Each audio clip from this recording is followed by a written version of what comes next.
Welcome to the e-commerce growth show, brought to you by Segmentify. We're live. So, hello everyone. Hello, world. Hello world. It's Carlos again for another episode of the e-commerce growth show, North America. We're joined today by Hadar Paz, founder of Powerfront. Very interesting company, very cool company, and Scott Eamon. So Scott, you do your thing. You introduce his bio, and we get to it. All right, Carlos. So thank you for the introduction. And Scott Emmons here. And we're excited to do another episode of the e-commerce growth show USA. And today we have a very interesting person, Hadar Paz, who also happens to be my boss presently as well. So there's that. As I need to be careful of what I ask, I guess, as we go through the interview. It was kind of fun, looking at your bio, Hadar, from the perspective of a guest as opposed to, just our work relationship. I learned a few things. So, Hadar is Israeli. He spent a long time in Australia and then came to the U.S. And I learned that back in early 2000s, Hadar was the chief technology officer at a company called Cusp Limited, which I'm interested to learn a little more about what that was, because it says the power of 3D visualization technology is what you were working on, and I think that's really an interesting concept. I'd love to know what that was about.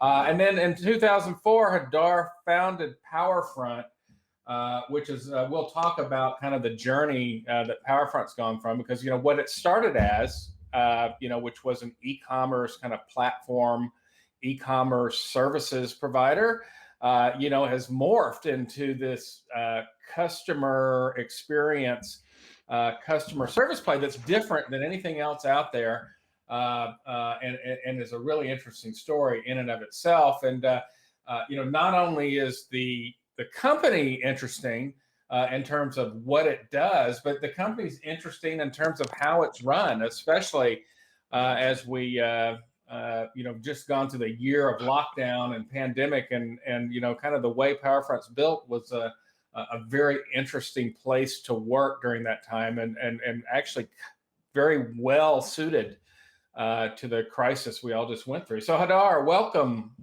So happy you could find some time to join us today. Hi there. Thank you so much for having me. Really. Great. Appreciate it. Looks like, just so you know, maybe there's a little sync problem between audio and video. Just so you know, but let's see how it goes, and whether we need to reset that or not. So am I not synced? Who's not synced? Me or I you think guys? it's working all right. It's working all right, Scott. Okay, yeah, it does seem Scott better looks now. frozen to me. Really? Is Scott frozen there?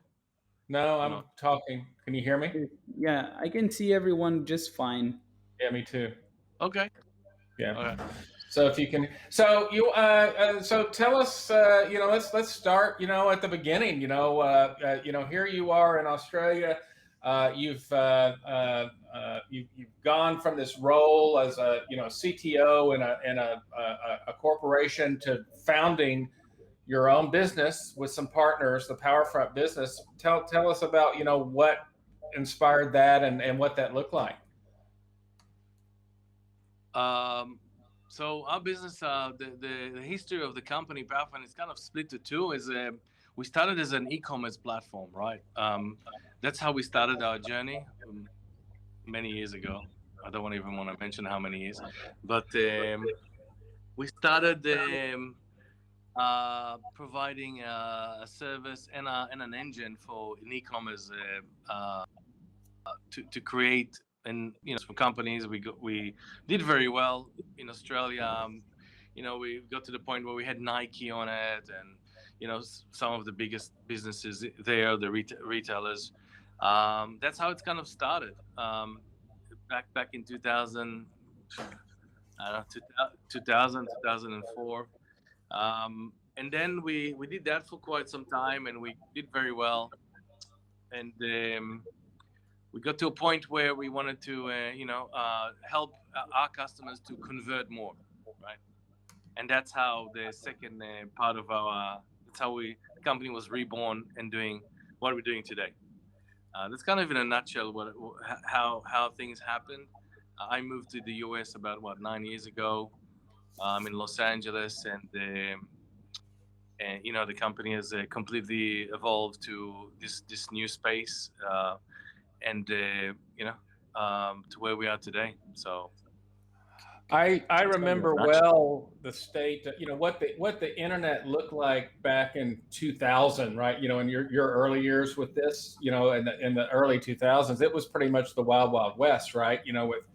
With businesses really just starting to figure out what the World Wide Web was and what they could do in terms of commerce, and a really interesting time, I think, to enter into that business. And I think probably that your customers needed a lot of help at that time, and then things changed, right, in terms of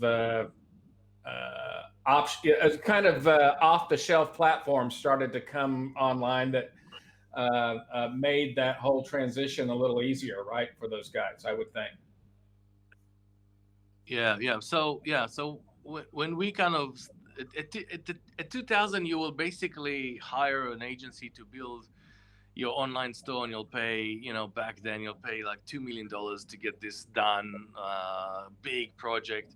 And then all of these platforms starting to pop up, and we wrote one of those platforms as well, to allow you to, back then they call it CMS, right? Content management system, to create something that is ready to go, and you just upload your content. And then from there, e-commerce platforms were born to create a really cheap solution for companies to roll out a store very fast and not pay millions of dollars to be built. And that's kind of the time when we entered the market with one of those platforms called Powerfront, and that allowed us to really roll out a business very fast and reduce their cost and to go to market. That was the big objective, how to do it fast, how to get you retailer, how to get you online very fast in a minimum spend, right? Yeah. So I see sort of the e-commerce platform evolution here. You had Magento come along, and and so that was a great platform for big enterprises. And then you see things more even further down the line, like Shopify, and ways that anybody can act like a big player, right? In e-commerce, right. It's kind of amazing the capabilities they bring. So let's talk about, the Powerfront pivoted 2013, 14 or so, thereabouts, into more about customer experience, right? And much more about engaging with customers. Yeah. So what was missing? What was the industry not doing right that Powerfront needed to fix? Okay, so it started inside our own company. So picture this: we have a floor full of developers, and and all of a sudden, sorry. Nothing. And all of a sudden, we have a failure. One of our biggest customers is offline. Something happened. I'm stressed out, completely stressed out, because I know I'm getting the calls from the customer. Hey, what's happening? Why are we down and all that. I'm looking at my team, and some of them are pretty relaxed. They're trying to fix the problem, but they're not stressed. So I'm saying, what's going on? I mean, don't you understand that our biggest customer is down, can't sell. Their website is down. No, that's all right. We're doing our best we can. What do you want? You want us to panic? But I can see that they can't fathom the situation, right? And not just that, I also saw that my customers can't fathom really online. So we understand, there's a lot of people trying to get to the website, but my team, is not that stressed. And then I realized I gotta visualize it. I gotta do something that they can actually see it. So, and that was the big change. just from an experiment of putting screens. I bought a lot of flat screens. I put them on the wall. I got a couple of my guys to to translate all the traffic into clocks, like a pilot's cockpit, right? To create a movement with animation of sales going through like a stock market, just to bring it to life so they can see it in a different way in real time. So I did that, and I put it on the wall, and voila, my team completely changed. Oh my god, everybody's looking at the screen. Oh wow. And then even customers are coming into the office and saying, what is that? And I'm saying, hey, this is back then Australia, this is the Australian e-commerce live on the wall, because we consolidated all our customers. And then when we had a problem, when things stopped moving on the wall, you could have seen my team all of a sudden getting stressed. So I then realized that visualization is missing in e-commerce, right? And then I further took it another step, and we just start putting little people instead of numbers, and fill up the screen with people representing the traffic on the website, and that was a big deal. But at that time, Hadar, sorry, at that time you were still a commerce platform, correct? Yeah, right. Yeah, still e-commerce platform, still dealing with it, but I had an issue. I had another situation. I take the Nike in Australia, Nike CEO, and me. In one Sunday, we were with our kids, and we were big, like friends, in a pool somewhere. And I remember seeing their website was very busy, and I told them, "Hey, your website last night was really busy. You had in Australia, 1,000 people on the website is busy. So, hey, you had 1,000 customers on the website." And he said, "Yeah, that's great," but he could see that he's not, it's not coming through. I go, 1,000 people. He goes, "Oh, yeah, that's great." I go, "What if you had 1,000 people in your downtown store today? You get a phone call. You got 1,000 people. You go, oh, are you crazy? You're crazy." He started burst to life. I go, so you're thinking that 1,000 people on a website is different than 1,000 people in your physical store? He goes, "Yes." I go, "Why? They're the same people."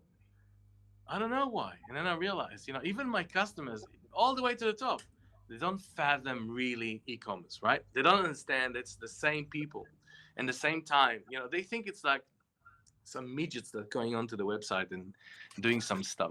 No, it's the same people, right? So when I show this visualization to my customers, all of a sudden they fell off the ground. They go, "What the hell is this?" I go, "This is your online store. All these people moving around." And this, oh my God. So I realized we got something going on there, and I was only interested with the visualization, not even doing anything else, until we start putting some data on these people, and then someone leave the store without buying. We show them walking out with a shopping basket and a banded cart for $1,000, and then those customers go, whoa, don't let this guy go. We want to talk to this guy, to this customer, right? And that's how engagement was born. To click, to touch that avatar and start a conversation. That was the beginning of what you see Powerfront today, right? And as you know, today we've got customers all around the globe doing that very same thing, touching those avatars and talking to them and engaging based on their journey, right? And everything else, right? So a couple of comments on all that. First, you were talking about the outage, and congratulations, by the way, on learning how to stress your employees. Great job there. But you were talking. I was that just reminded me that the big news story overnight. I don't know if you saw it, but there was a major cloud outage overnight. You had some of the biggest retailers in the world, including Amazon and Target, offline for an hour overnight because one of the cloud providers went down. It's Fastly or somebody I hadn't heard of, but that's why went down. Okay. Yeah, big deal. Yeah. So hopefully, I'm sure there were some stressed. I'm sure there were some stressed retailers on that. You know, I lived through Neiman Marcus managing to crash our website for all of Black Friday a few years back. You know, and you want to talk about, you know, a stressed team. You know, that was you know, a lot of upset people running around when that happened. So. You know, I when I think about customer interaction, you know, on the web, you know, it feels like, at least for the longest time, it was all about customer service kind of, you know, ticket kind of support stuff. Right. You know, it was only focused on where's my order, or how do I return this, or you know, this sort of supply chain, tick the box and help the customer get a product, return a product. And then along comes Powerfront with a set of tools that now opens, you know, the door to actual sales kinds of interactions, right? You know, the kinds of interactions an associate would have with a customer in the store.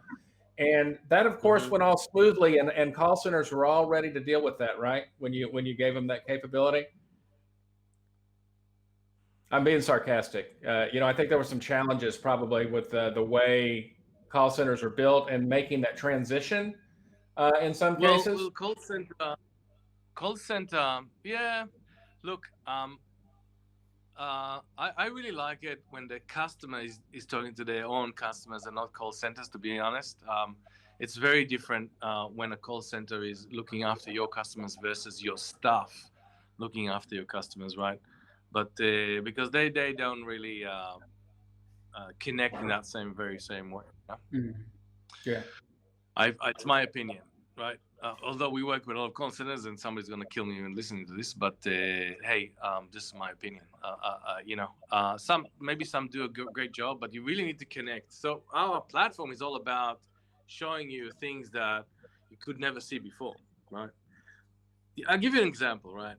So one of our customers, you know, world brand, I can't mention who. I had a meeting with them in the morning, and at night, before you know, the just preparing for the meeting, I was looking at their traffic, and when we see a store with people moving around, and you can hover over the people and you can see what they're doing. You can see their journey, you can see what's happened in the last few months, not just that visit, right?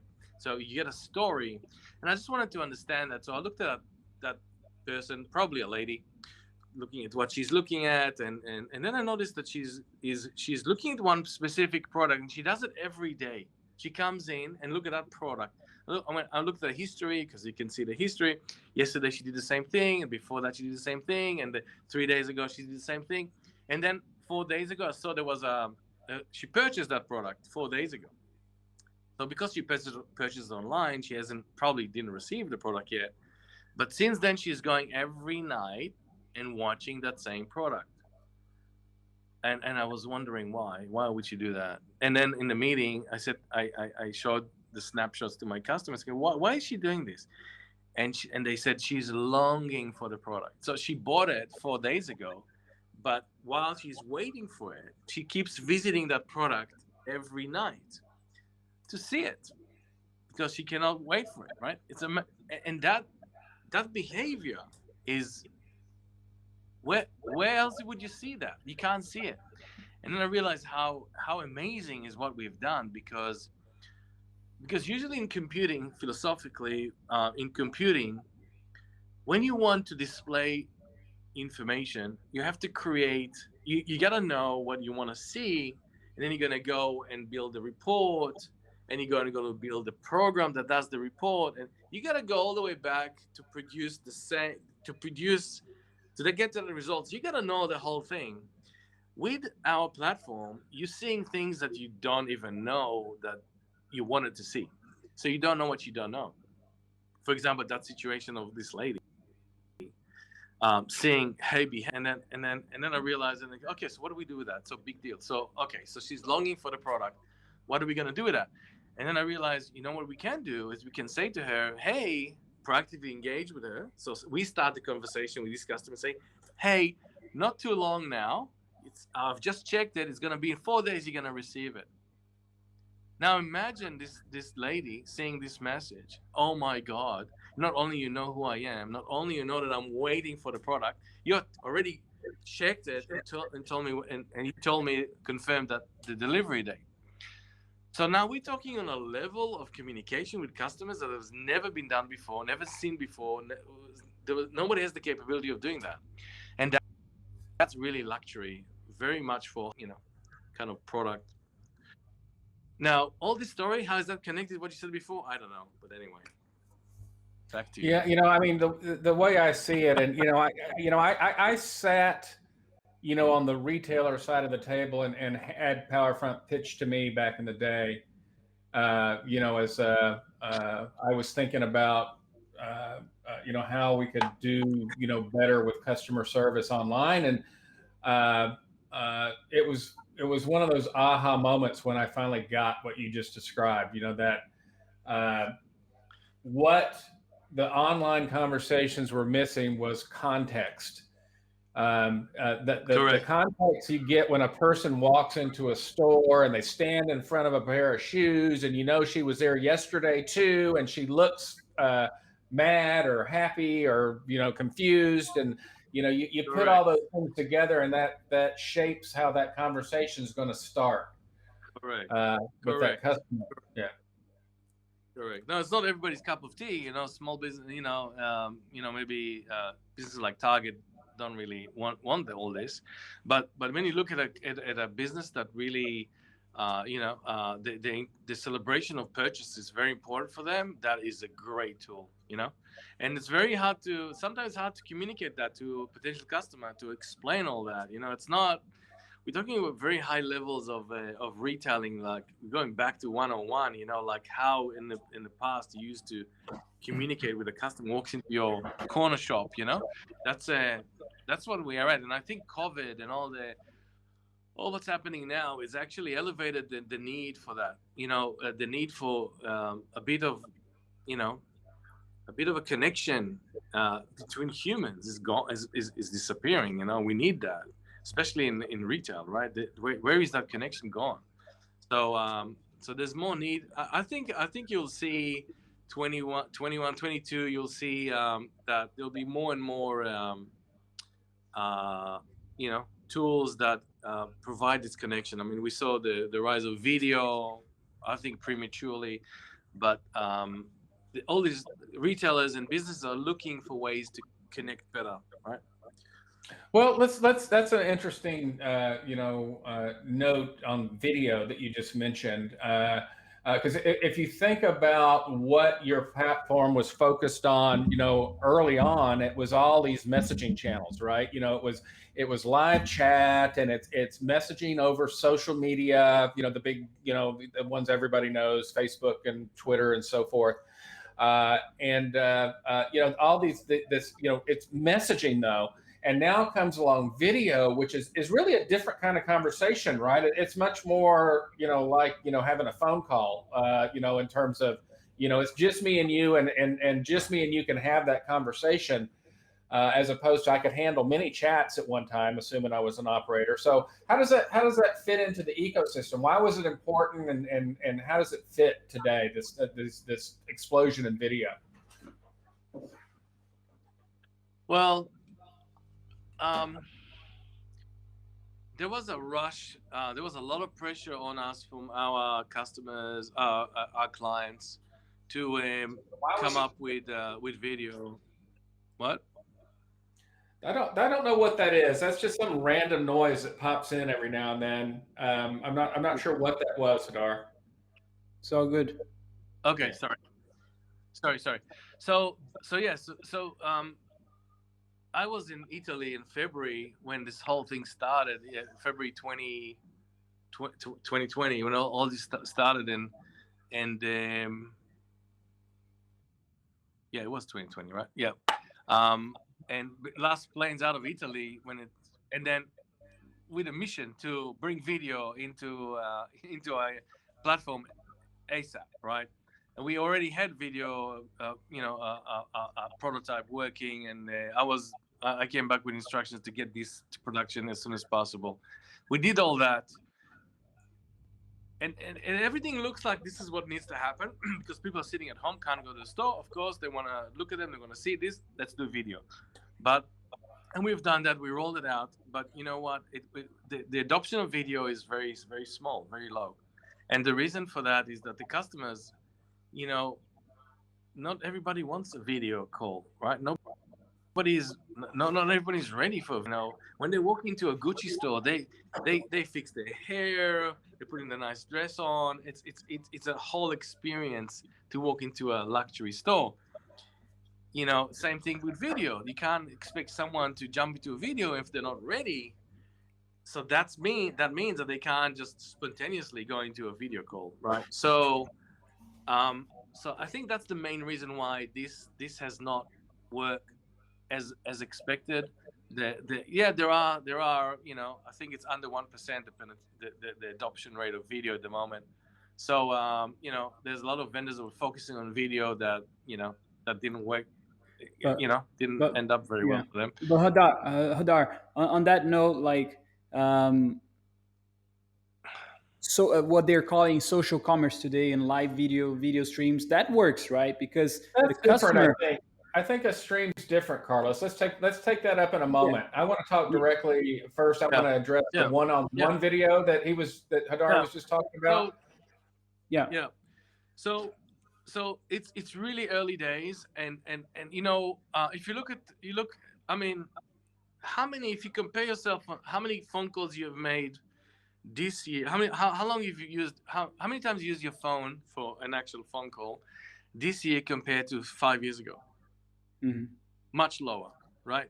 People want to message. People want to chat. People want to multitask. They don't want to be tied up to a phone call.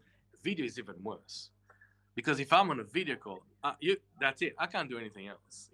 So I think the use of communication is pivoted towards messaging, and that's what people like more. Video is you tie them down again, and it's not really going along with that very well. So I think that's one of the reasons.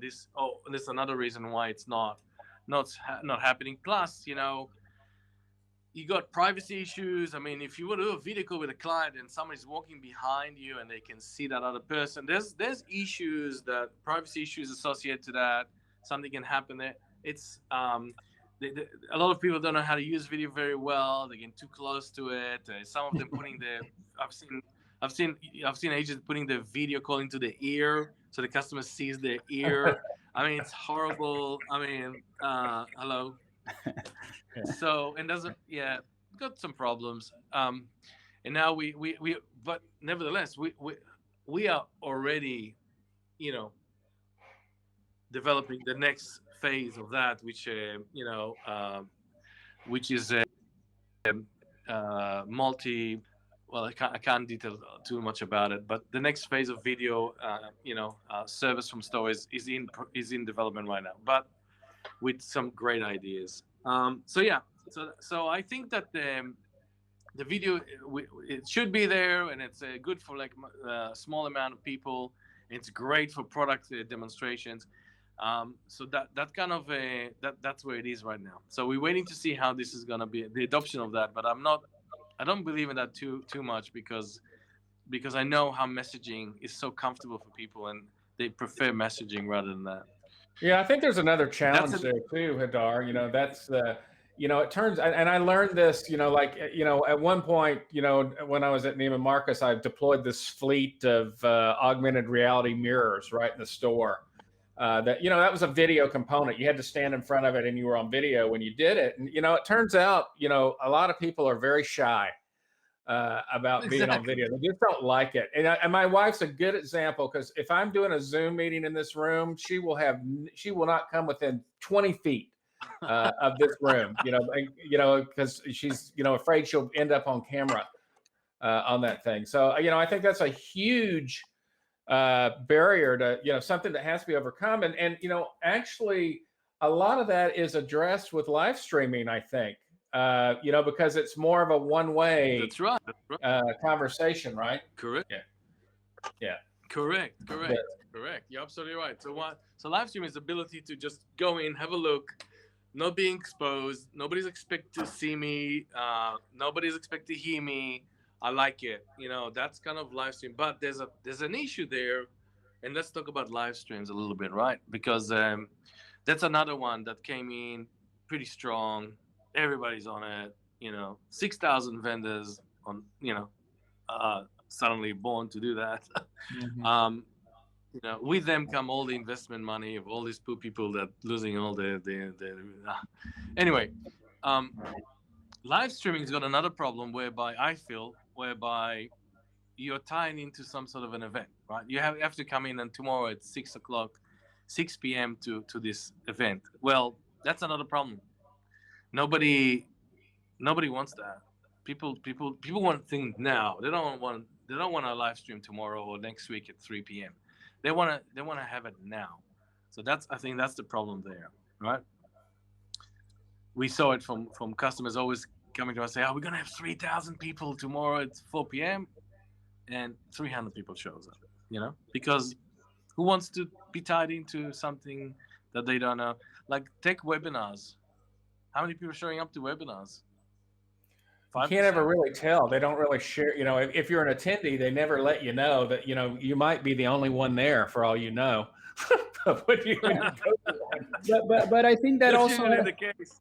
That also has to do with the brand, like thinking a bit broader and just not wanting to sell all the time and thinking more about entertainment. Like think about the pandemics and all the opportunities that brands could have to partner with DJs. I don't know, and then combine a live stream with DJ show and But still, you need people. Yeah, but absolutely, you need people to commit to that. Sure, but I think like the DJ has an audience, the brand has an audience, then you're combining two audiences, and I think that's my take, right? Um, like people want to do things now, as you guys are saying, but they want to do things when it's convenient. So you never know when it's going to be convenient to show up with a really cool DJ, whatever, and it's just an idea. So yeah. I think it's more like branding and entertainment rather than just hard selling. I think that's where we are going in retail as well. That's a valid point. I mean, it does. If the brand is only about sell, there's no human interaction involved. Then it's hard to build a relationship, right, with the customer. I think Hadar can address that. Yeah. I believe that the future is one-on-one. Mm-hmm. That's what you see. Tools that allow me, in a brand, as an agent in a store, to start connect with more people. I'll have tools that allow me to do. I can connect with more people one-on-one rather than anything else in a way that it's real time, not necessarily video, but real time one-on-one. I think it's for example, I can launch a show to 5 customers of mine. I think that's the future. That's what you're gonna see. Who wants this better? Who wants this better conversation? Is it generational? Is it only millennials are interested in this? Who's looking to from a customer's viewpoint to have these better conversations with their brands?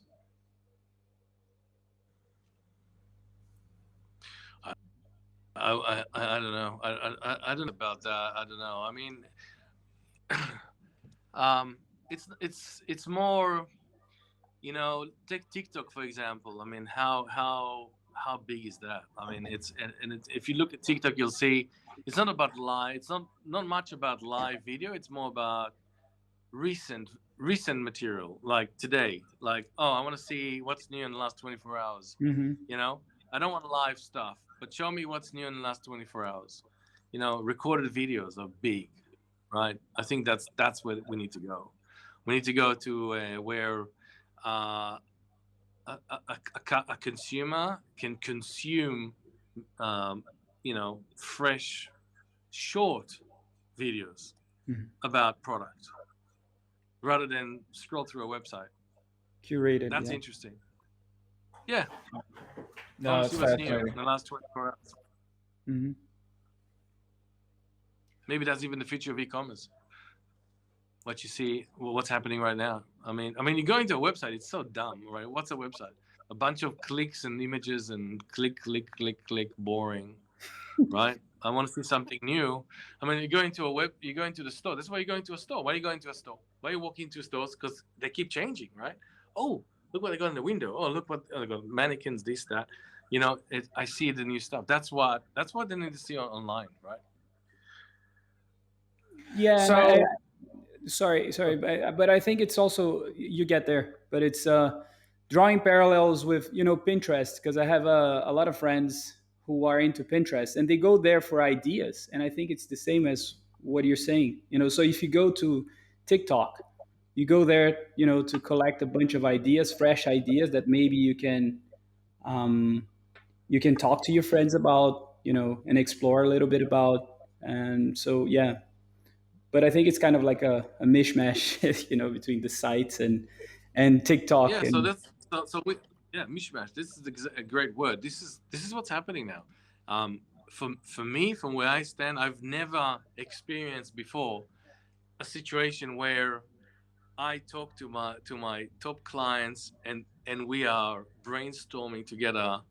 I develop, Mhm. produce ideas, and roll it out on a trial and error kind of scenario with my top clients, which was never allowed before. no. They would just buy technology that was proven and works for the last 5 years.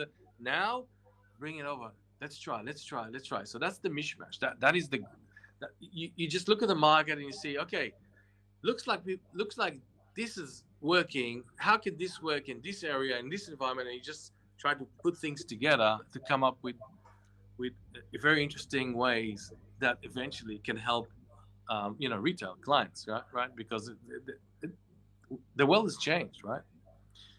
You know, So people have got let's people. briefly Huh? go ahead. Go ahead. Sorry. No. Over to you, man. Over to you. I was going to say, let's briefly, talk about that.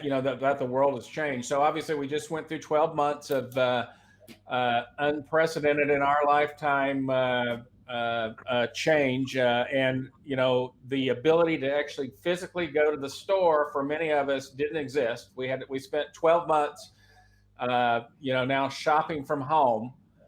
So now this e-commerce business, all of a sudden, it was already important. Now it's super important because in some cases it was the Oh only yeah. lifeline a brand had to continue to serve their customers. So, what were the retail innovation opportunities during the pandemic? What's going to stick? And what are the new opportunities you see as, sort of in-person contact comes back in vogue?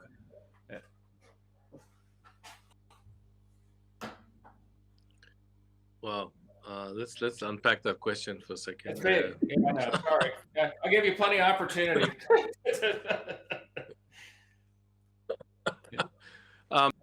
Again, as I said before, we're in the middle of all of this. We are developing new concepts right now. We're trying to bring excitement online. This is the bottom line. How do you bring the same excitement of walking into a store to online? What can you do to really enrich that experience to be excited, new, fresh, right? Because a website doesn't cut it anymore. Mhm. I've been yesterday at a website. I'm not going to see anything new today. And why would I go again? It's just not. We need an experience that is changing daily, right? For retail. That's what I think is needed right now. And that's what I'm working on with some of the most amazing brains on the planet. Seriously, our team is just phenomenal. And we got amazing clients that are ready to try. Everything comes out of the oven. This is awesome. So that's what we're busy now, and it's not video, not live video. That's for sure. So, you know, um, that's what's happening now. Not much I can kind of detail at the moment, but you know, we'll bring out the news as soon as it's out. You know, share it with everybody. To deliver these experiences, right? It requires the collection of data, right? You know, where you're building that kind of contextual profile of the customer, which brings up the question, you know, because it's at the top of everybody's minds, you know, privacy is a huge question, you know. So, you know, and I think a challenge for everybody, especially if you see, you know, things like Apple and Google, you know, kind of shutting down third-party cookies as an example, right? That's a pretty big deal for, you know, anybody that's doing retargeting and, you know, this, you know, or advertising as an example, you know, and it's all around, you know, protecting privacy. What do you think? What are the challenges with this going forward, and how do we build these personalized experiences for customers, and but yet keep them, you know, happy with the state of, you know, their PII, if you will? It's a funny thing, you know. You get all these pop-ups now. Accept cookies, accept all cookies. Oh, choose which cookies you want to accept. These are the latest ones, and I find myself just clicking accept all. I don't know what you guys doing, but Same. I don't even bother. I don't know who bothers about it. No, I don't know who cares. I had this question many times by interviewers, many times. Who cares? Not many consumers cares. Like, you know, they're quite happy. I mean, you know, I think that people are there happy for their data to be used for their benefits, right? If you're helping me by tracking me, fine, you know, why not? But if you're tracking me to help me, I don't want that. So I don't know where it's all coming from, to be honest. But you know, I guess the jury's still out. You know, I think I read somewhere that the opt-in rate for sharing my data on Facebook, for instance, when the app pops up and, you know, because of the new versions of the operating system require it and ask for your permission, 70% of people are opting out on the shared data. 70% are saying no, don't share my data. You know, I'm not sure what the consequences of that are. You know, can Facebook still be free? Sharing. Yeah. Yeah, I think that's different. You know, like if Facebook is a kind of a personal family thing, right? Why would you want to share my data? But if I'm arriving to a website and they're asking me, a retail site, and asking me, hey, we're using some cookies here, accept all cookies, or just select. I just click accept all because, you know, you want them to do their job, right? Because you're visiting a store. You know, why would you start limiting that experience? You're visiting, right? It's not that they're visiting you; you're visiting them. Yeah. Yeah. Well, I mean, you walk into a store and they say, "Hey, stop for a second. Are you allowing us to remember you for next time? Remember your face? Because if you don't, we can put something on our eyes so we don't even see you while you're in the store." Who does that? That's exactly what you're asking online to do. Why are they doing this? I don't understand. Yeah, well, I mean, look, I do not want are you allowing us to remember what you purchased for next time? Because when you come back, we're going to say, hi, how was the experience? Are you allowing us to remember what you're looking at in the store? You know, because if you don't, we won't look at you. You know, nobody does that. So why are you mimicking something that doesn't exist? It doesn't exist in real life. Of course, people are going to remember you. So walking into a store and I say, hey, Scott, I remember you last month. Is that invasion of privacy? Yeah. Well, I mean, look, if it's invasion of privacy, if invasion of privacy, stop it online. Yeah, the same. And that's my opinion. If you think it through, you know, if the actual pendulum swings too far the other way and nobody knows anything about anybody, then you're going to be trying to sell me mascara when I'm not interested in mascara. Or you're going to try to, you know, you're going to be showing me products I have no interest in whatsoever, right? And I think that my experience is poorer as a result, right? You know, I don't mind being targeted for things that, you know, I'm interested in. So we'll see where this goes. Well, I can see we are out of time here, Hadar. So I'd like to thank you for taking time today. And if there's anything you'd like to close out with before we sign off. No, I'm cool. I've known nothing else. I think I've shared almost everything I know and I've been through. So you know, I don't have anything to actually add here. So it's thank you. I just want to thank you both for spending some time with me today. Also, No, look, I always loved to deep dive with you, Hadar, and you know, I know how busy you are. So, you know, again, much appreciated that you could take some time to spend with us today. Thank you. Have a great day, and thank you. Yes, indeed. Thanks, Hadar. Thanks, Scott. It was great.